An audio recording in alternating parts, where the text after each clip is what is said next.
It's just chicken things as Atari Archive encounters Activision's Freeway.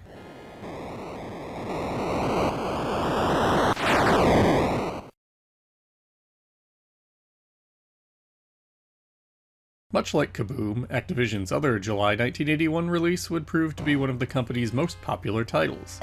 According to Activision's then-president Jim Levy, Freeway sold in excess of 1 million units, an impressive number for a game literally about chickens crossing the road.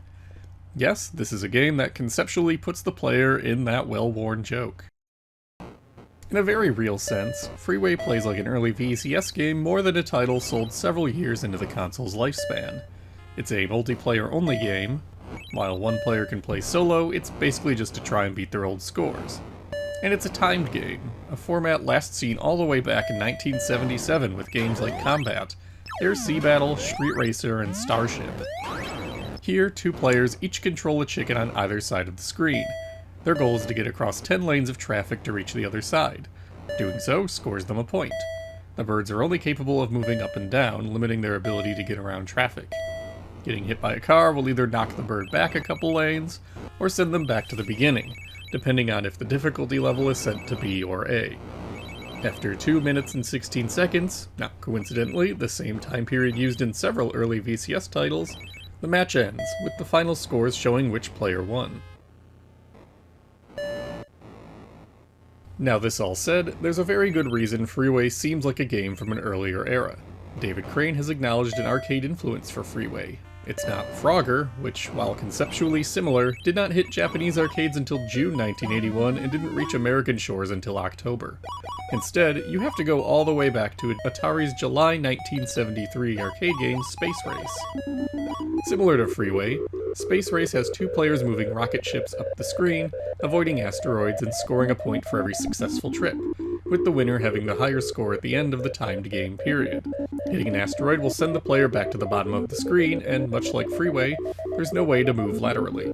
Space Race was designed by Al Alcorn, but according to historian Keith Smith, its origins predate even Computer Space, the first commercially produced coin-op video game. Atari's co-founders Nolan Bushnell and Ted Dabney both claimed credit for the Space Race idea, with Alcorn recalling Bushnell as the originator. The game was started before Computer Space before being set aside in favor of that title. Bushnell said he picked it back up after the pair left Nutting Associates, but he only worked on it for a couple of days before it was set aside again. Once Pong had come out and proven successful, Space Race was finally completed. The timing was right in Atari's eyes. It wasn't another ball and paddle game, so it wouldn't compete with Pong, and it was targeting the younger 8 to 14-year-old age range. It wasn't anywhere near the hit Pong was, reportedly selling only 1,500 units. But by this point, the VCS has something of a history of playing host to more successful takes on less popular gameplay concepts, by giving them a fresh coat of paint. See Kaboom or Dragster. And Freeway made good on Space Race's promise.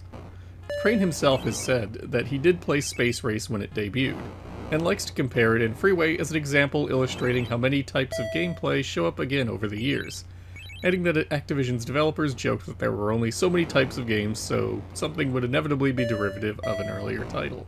Need only try to answer the question of what game was the first to do something to recognize there is some truth to that, even if Freeway is a particularly close relation to Space Race.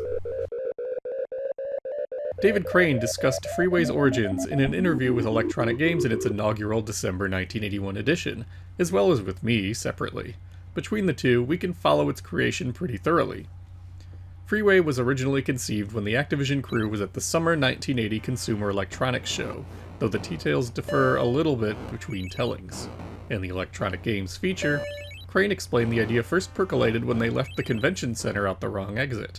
As such, the only way to get where they wanted to go involved crossing Lakeshore Drive during rush hour on foot. Crane recalled that one of his fellows mentioned that them weaving their way through traffic would make for a great video game, and the idea was solidified when Larry Kaplan, riding on a bus, also saw someone trying to cross Lakeshore Drive on foot. Kaplan mentioned it to Crane, who decided to pursue this concept further. Crane told me himself that he remembers that parking was $10 cheaper on the right side of Lakeshore Drive, as opposed to directly next to the convention center, and that while riding the shuttle bus from the hotel, he saw someone trying to cross Lakeshore Drive on foot from there when the idea struck. It's entirely possible that he and Kaplan were both on said bus at the same time. In either event, Crane built out the graphical and aural elements early on: the cars, the trucks, the highway lanes, and the remarkably realistic honking and engine noises. The original version had players trying to get across as represented by little humans, who, when hit by a car, would explode into pools of blood. Crane said this was originally made as a joke internal to Activision, and that the chicken idea came from Activision president Jim Levy. Crane said Freeway was to make its debut at the Las Vegas Winter's 1981 CES, and that Levy suggested that, if they made the players chickens, they could wrap up the chicken crossing the road joke into their marketing and have someone in a chicken costume on hand. Crane didn't particularly like how his human graphic had come out, but was pleased with his chicken design. What's more, he felt that knocking a chicken around was decidedly less violent than having a human character get splatted on screen, so he agreed with the change and they moved ahead with the Freeway we know today. Interestingly, the Electronic Games feature adds another detail to this story. Activision spokesperson Diane Drosnis told the magazine's staff that Activision had plans to cross-promote Freeway with the San Diego Padres chicken mascot, the San Diego Chicken. Crane confirmed that the San Diego Chicken was going to be their CES costumed chicken promoter, but the deal fell through when he wanted $5,000 per day, a suite at the Desert Inn Hotel for 2 nights, and first-class airfare for himself and his girlfriend. Activision passed on that deal. Instead, the company's head of public relations, Fred Hypes, rented a costume and capered around the show floor himself. There is another interesting piece of development history worth discussing here. In the Electronic Games feature, Levy indicates that he came up with the last piece of Freeway's design, the traffic patterns. Levy suggested that Activision's design staff study traffic patterns at several major highways across the United States and attempt to emulate them for the different game types. Every game type in Freeway is named in the manual after a specific highway and time period, from the Capitol Beltway at 6 p.m., to Detroit's John C. Lodge Expressway at 9 p.m., to the Santa Monica Freeway at 10 a.m. This injects a bit of local color to the game, and makes it that much more entertaining if you're familiar with the highway in question. The only issue here is that Crane says it wasn't true. He remembers Levy said it, but indicates that it was entirely tongue-in-cheek. None of the levels were patterned after any specific highway, and Crane tuned all the traffic patterns himself. The varying difficulty levels for the game types really make this game what it is. While some are generally pretty painless to get your bird to its destination, it's entirely possible to find yourself in a bad traffic pattern that will consistently bounce you backwards if you're not set to start back over already. The last 4 game types will have traffic randomly speed up or slow down, making it very difficult to predict. Freeway is a game that, like Space Race, is really meant to appeal to young kids, but the different traffic options mean that even adults can find some good challenges in here. And it goes without saying that for this 2-player specific game, that it's a lot more fun with an opponent. Certainly simple, but it's a good experience nonetheless, and it's more visually striking than other multiplayer specific titles out there. In fact, it must be said that alongside Kaboom, Freeway really is the most graphically impressive title on the VCS at this point. The roads, trucks, and cars all look exactly how you'd expect them to, and the chicken sprites, while monochrome due to the VCS's limitations, nevertheless still clearly read as chickens. I've no doubt that one reason the game was so successful was this level of fidelity.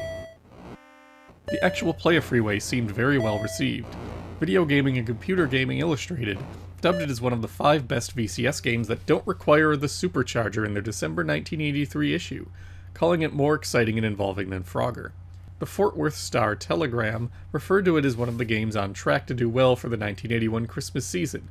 Joystik magazine gave it high marks for its visuals, with only slightly lower scores for its actual play. And while it didn't win the award, Freeway was a runner-up in the Most Innovative category for the 1981 Arcade Awards, losing out to the video and board game hybrid title Quest for the Rings.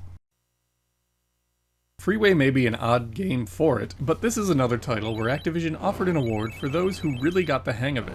Scoring 20 points or more in game types 3 or 7 and sending in a photo would earn players membership in the Save the Chicken Foundation, with an accompanying patch.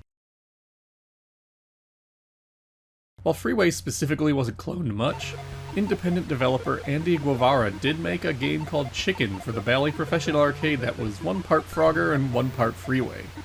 Once again, the goal is for chickens to cross the road, and like Freeway, it is designed for 2 players specifically. And much like Frogger, players have full control over their movement, though the birds here are much slower than they are in either Konami or Activision's games. Guevara said that he wrote this game in machine language, not BASIC, making it one of the earliest machine language indie games on the console, if not the earliest. With how smoothly the game actually plays, it's very clear that this was a significant development in how bedroom coders made their programs for the console. While Chicken was a machine language program, he designed the code so that it could be booted up through the standard Bally BASIC cartridge. Like many Bally indie games, Chicken was sold on cassette tapes, not cartridges. Guevara believes he only sold around 20 or 30 copies, but it appears that the right people saw it. He added that it wasn't too long after that Jan Drescher of Esoterica came up with his own machine language game, Super Slope.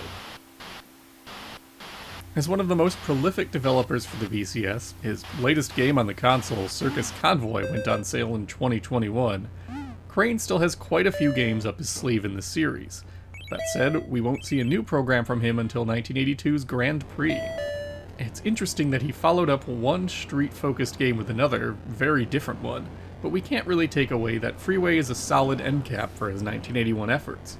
While it may not hold interest today quite as well as it did when it was new, Freeway is still a solid VCS title and an excellent pick for younger kids.